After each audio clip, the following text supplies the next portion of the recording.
स्वागत है आप सबका हमारे YouTube channel freedom factory study में। आज हम लोग पढ़ेंगे प्रश्नावली 3.4 दो चौरोले रैखिक योग में इसका दूसरे का तीसरा सवाल पढ़ते हैं। लिखा हुआ है दो अंकों की एक संख्या के अंकों का योग 9 है। बोला है इसमें कि इस संख्या के 9 गुना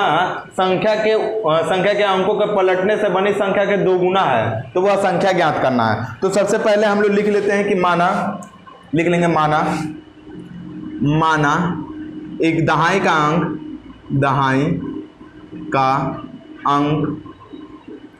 अंक यक्स है तथा इकाई का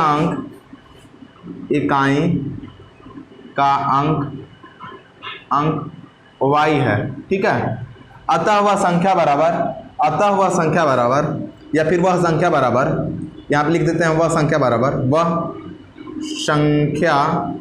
बराबर या फिर लिख सकते हैं इक्वल, यहाँ पे जाएगा 10x और प्लस यहाँ पे जाएगा y। ठीक है, अब लिख लेते हैं कि जब दहाई का अंक ये माने हैं तो बोला हमारा इस संख्या का 9 गुना कर दिया जाए, मतलब इस संख्या का 9 गुना संख्या के अंकों के स्थान पलटने से बनी संख्या के 2 गुना है। लेकिन बोला हमारा कि दो संख्याओं का योग हमारा कितना है, हमारा 9। तो अंकों का लिखेंगे दो अंकों की संख्या का योग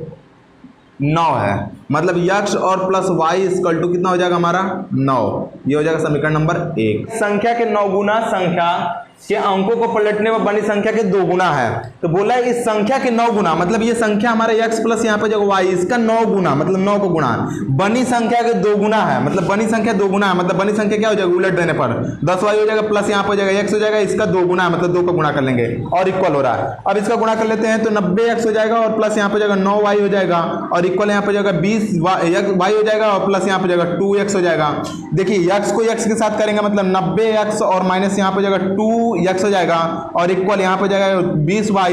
यहाँ पे जाएगा 20y और माइनस यहाँ पे जाएगा 9y हो जाएगा। यहाँ पे कर लेते हैं तो कितना हो जाएगा हमारा 88x हो जाएगा और यहाँ पे जाएगा माइनस, इसमें से घटा देंगे तो 11y हो जाएगा, इक्वल यहाँ पे जाएगा 0। समीकरण नंबर क्या हो जाएगा हमारा 2। अब देखिए इसमें समीकरण नंबर 2, इसमें से क्या कर सकते हैं 11 है 88 है, मतलब 11 से हम लोग भाग दे देंगे तो यहाँ पे लिख सकते हैं 11 से कटा देंगे तो यहाँ पे लिखेंगे 11 से भाग देने पर भाग दे देते हैं। समीकरण क्या बनेगा हमारा 8x और माइनस यहाँ पर जाएगा कितना हमारा y इक्वल टू यहाँ पर जाएगा 0। समीकरण नंबर ये हो जाएगा अब 2, ये भी 2 ये भी 2। ठीक है, उसी से निकला हुआ भाग है। अब समीकरण 1 और 2 से लिखेंगे, समीकरण यहाँ पर हो जाएगा हमारा 1 तथा 1 और 2 से, 1 और यहाँ पर हो जाएगा हमारा 2 से 1 और 2 से। समीकरण 1 हमारा क्या हमारा यक्स और प्लस यहाँ पे जाएगा y इक्वल टू यहाँ पे जाएगा 9, समीकरण नंबर 1 और यक्स मतलब 8x और माइनस यहाँ पे y इक्वल टू यहाँ पे कितना हो जाएगा हमारा दिया हुआ 0, तो 0 कर लेंगे समीकरण नंबर 2। अब इसमें सॉल्व करते हैं तो यहाँ पे हो जाएगा कितना हमारा, ये दोनों कट जाएगा, इन दोनों कर लेंगे तो 9x हो जाएगा इक्वल टू यहाँ पे जाएगा 9, तो x बराबर कितना हो जाएगा हमारा, यहाँ पे x बराबर हो जाएगा 1। ये x की वैल्यू क्या आ जाएगी हमारी 1। ठीक है, x का मान 1 आ गया।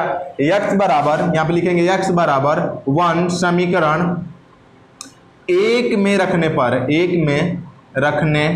पर अब रख लेते हैं हम लोग 1 में रख लेते हैं तो x और प्लस यहाँ पर y इक्वल टू कितना दिया हमारा 9, तो यहाँ पे x का मान 1 रखेंगे, 1 प्लस y इक्वल टू कितना हो जाएगा हमारा 9, तो y इक्वल टू कितना हो जाएगा 9 माइनस 1 तो y इक्वल टू कितना हो जाएगा हमारा, y इक्वल टू हो जाएगा हमारा 8। मतलब अतः वह संख्या बराबर 1 हो, x बराबर 1 और y बराबर कितना हो जाएगा हमारा 9, तो वह संख्या हम लोग माने ये हैं, तो लिख सकते हैं कि वह संख्या बराबर ठीक है, संख्या बराबर यहाँ पे लिख सकते हैं 10x और प्लस यहाँ पे जो y और मान रख लेते हैं हम लोग, तो मान रखेंगे तो कितना हो जाएगा हमारा 10x में 10 लिखेंगे और x का मान 1 है तो 1 कर लेंगे, प्लस y का मान कितना हमारा है 8, तो 8 लिख लेंगे और दोनों को जोड़ के लिख लेते हैं 10 से कम 10, 10 8 18, मतलब अतः वह संख्या बराबर क्या हो जाएगी हमारी 18 और यही हमारा क्या हो जाएगा हमारा आंसर। ठीक है, मीना 2000 रुपये निकालने के लिए एक बैंक में गई, उसने खजांची से 50 रुपये और 100 रुपये के नोट देने के लिए कहा। मीना ने कुल 25 नोट प्राप्त किए, ज्ञात कीजिए कि उसने 50 रुपये और 100 रुपये के कितने नोट प्राप्त किए। तो सबसे पहले हम लोग मान लेते हैं कि मीना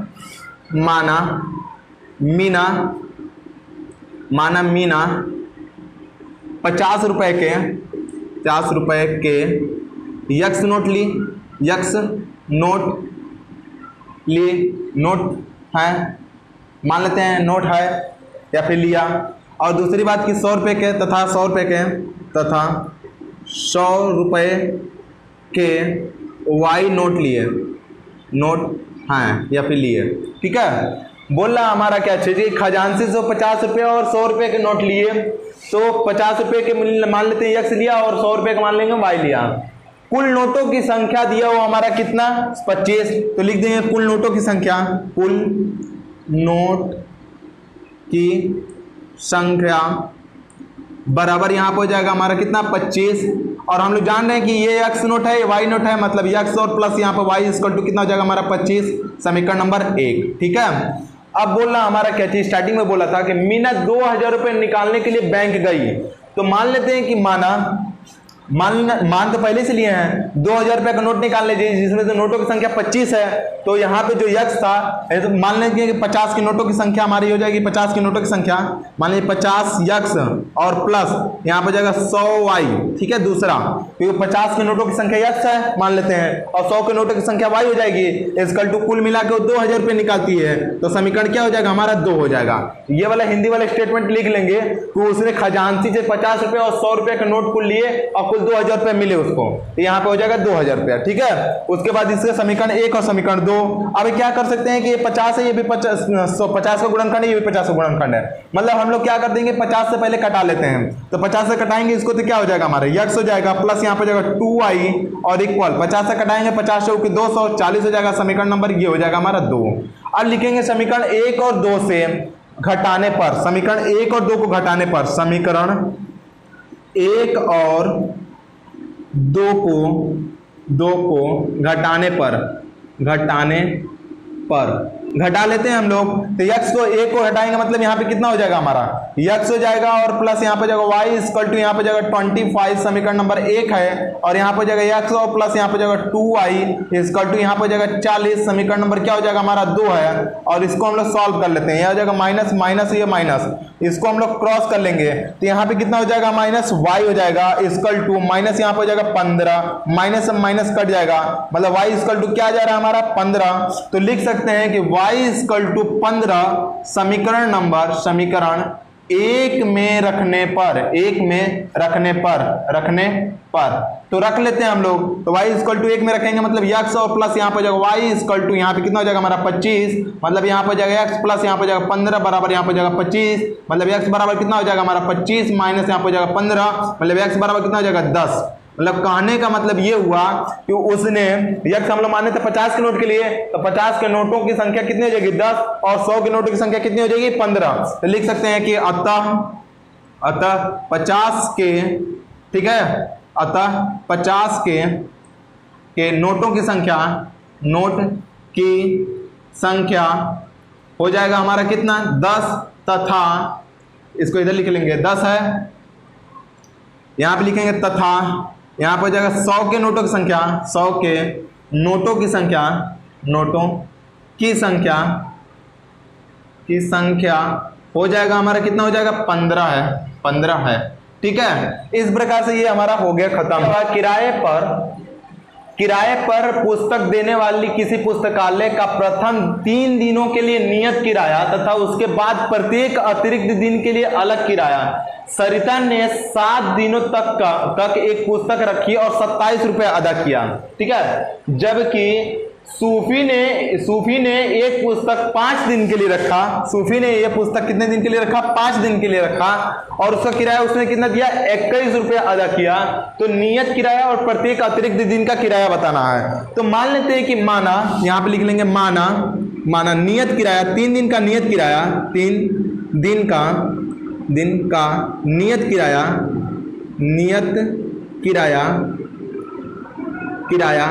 x रुपये तथा 3 दिन का नियत किराया कितना हो जाएगा x रुपये तथा अतिरिक्त किराया कितना हो जाएगा हमारा y रुपये। तो मान लेते हैं कि तथा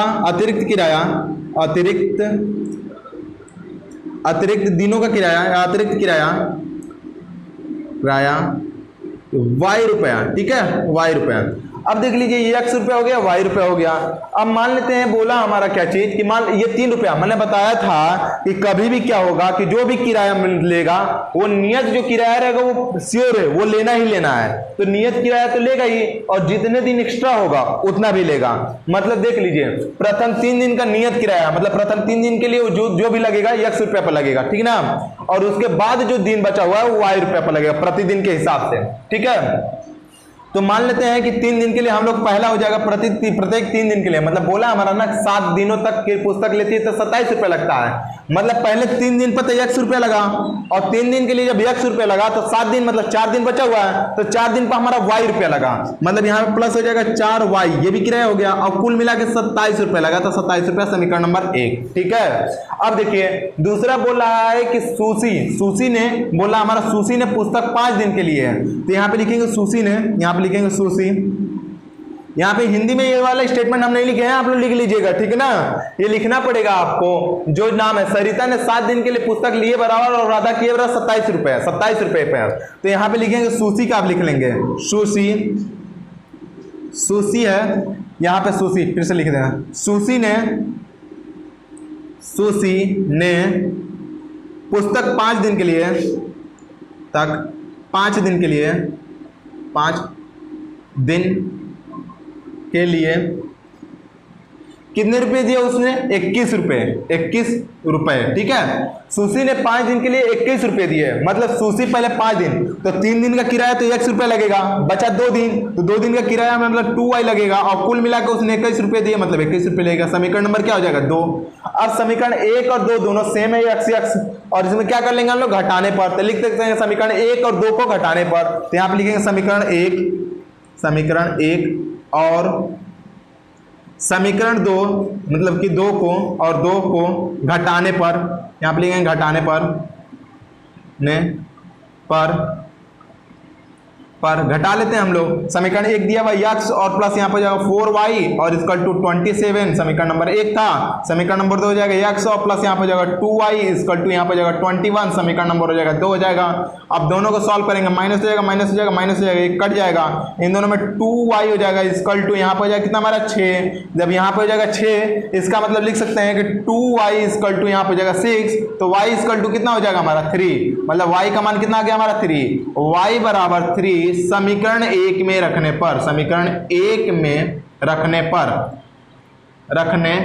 पर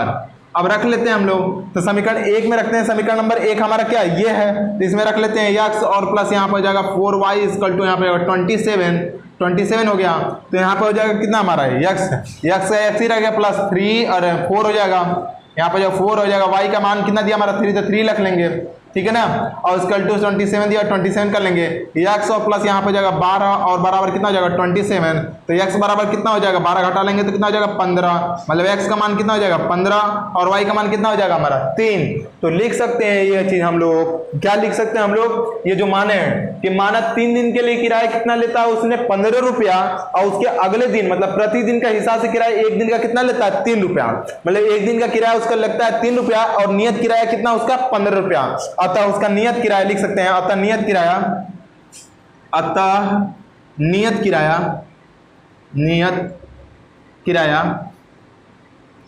या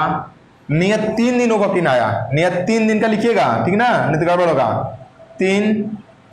दिनों का किराया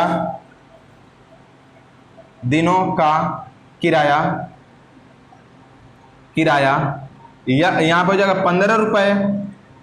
और प्रतिदिन का किराया तथा प्रतिदिन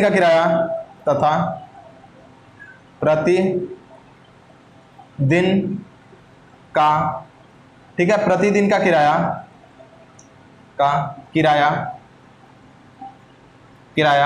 यहाँ पे कितना हो जाएगा हमारा 3 रुपए, तो ये हो जाएगा 3 रुपए, और इस प्रकार से ये हमारा आंसर हो जाएगा, ठीक है। तो ये हुआ हमारा सवाल खत्म, ठीक है। अब कल से हम लोग जो भी पढ़ेंगे 3.5। यदि आप लोगों को हमारी वीडियो अच्छी लगती हो तो प्लीज लाइक करें, शेयर करें और सब्सक्राइब करना बिल्कुल ना भूलें। धन्यवाद।